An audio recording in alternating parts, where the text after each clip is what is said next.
पती वारल्याचा करोनामध्ये वारल्यामुळे ह्या लोकांनी फायदा घेतला। 12 वर्षापासून तिला धमकी देत आले, त्या दबावाखाली ती आज आमच्याकडे पाहत सुद्धा नाही, ती दबावाखालीच आहे। आणि ते त्यांच्याकडे जर मुलगी गेली तर आम्ही इथंच आत्महत्या करणार आहे। त्यांच्याकडे मुलगी गेलीच नाही पाहिजे ना। आम्हाला कुणाचं सहकार्य सुद्धा पोलिसांचं नाही, कुठल्या मंत्र्याचं नाही, कुणाचं सहकार्य नाही, काय नाही, त्याच्यामुळे आम्ही इथंच आत्महत्या करणार आहे।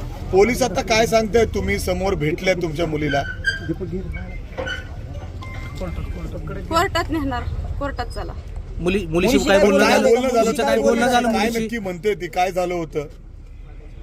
ती फक्त यायचं नाही म्हणते। कुठे यायचं नाही? आई सोबत का? म्हणजे आतापर्यंत जे तुम्ही तक्रार दिलेली आहे त्यानुसार पोलिसांनी तक्रार घेतली, मिरची पावडर टाकली, हे सगळं झालं, पण ती सांगते ती असं काही झालंच नाही। मिरची पावडर टाकली बी होती, माझ्या डोळ्यात, माझ्या मुलाच्या डोळ्यात गेली। मिरची पावडर टाकून त्यांनी दांडकं काढून माझ्या उघडून हिथं मांडीला मारून त्यांनी मुलगी उचलून टाटा एसी मध्ये फेकून लगेच पळवली गाडी। मिरची टाकल्यामुळे मला काहीच प्रयत्न करता आला नाही, नुसती मी ओरडत राहिली। तिथं कुणी सुद्धा आलं नाही, कुणी नव्हतंच ना तिथं त्यावेळेस। म्हणजे मुलीने प्रतिज्ञापत्रात असं म्हटलंय की तुम्ही दिलेली तक्रार खोटी आहे। मी त्या तक्रारीवर 12 वर्षाच्या मुलीला दबावाखाली आणल्यानंतर 12 वर्षापासून जी मुलगी दबावाखाली या, तिला उपायच काय नाही। तिचा भाऊ लहान असल्यामुळे तिच्यावर दबाव आणला होती ना, तेव्हापासून दबाव ब्लॅकमेल करते ती, दबावाखाली बोलती या। मुलीने जे प्रतिज्ञापत्र सादर केलं त्याच्यामध्ये तिने असं म्हटलंय की तुम्ही जी तक्रार दिली ही तक्रार खोटी आहे, याच्यामध्ये काही नाही, तथ्य नाही। तक्रार खोटी आहे तिची, ही दबावाखालीच आहे अजून पण।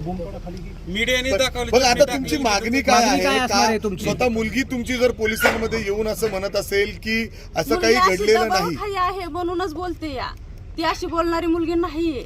बर, दबावाखाली आहे, त्यांनी गैरफायदा घेतला आमच्या घरात गडी माणूस नसल्यामुळे। कुणाचा दबाव आहे? कुणाचा दबाव? ते झहीर शेख यांच्या दबावाखाली बोलते ती, त्यांच्या सपोर्ट आहे ती, म्हणजे ती दुसऱ्यांचं चुलता ह्यांच्या सपोर्ट आहे त्यांचं। तुमची भूमिका काय? मुलीशी काय बोलणं झालं? एवढ्या वर्ष आम्ही एकत्र राहतोय लहानपणापासून, तिने त्याच्यामध्ये अनेक गोष्टींची कबुली सुद्धा दिलेली आहे, म्हणजे तुमच्या मुलीने।